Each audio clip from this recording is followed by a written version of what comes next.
I guess I picked up the skill from my dad. He was a really big carpenter.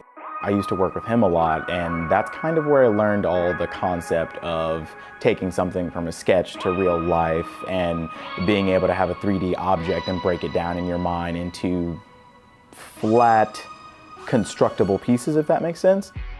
Patterning a table and patterning a pair of pants are literally almost the same thing. The only difference is the medium.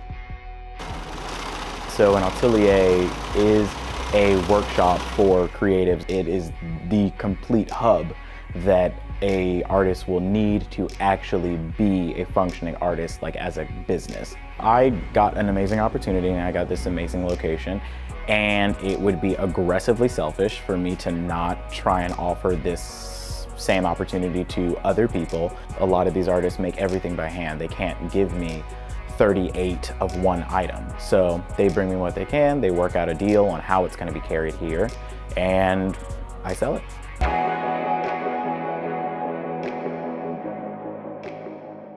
I never think that I'm doing enough or doing good enough or pushing hard enough.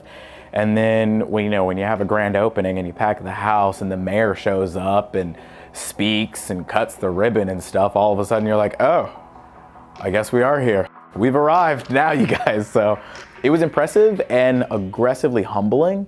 I think it was dope. I'm really happy about it. We're also launching our Summer Spring 2019 lookbook soon. There's a lot of great artists around here that are outstanding. They are literally phenomenal, and they've just never had the platform or the space or the opportunity to really show everyone else in Tampa what they do.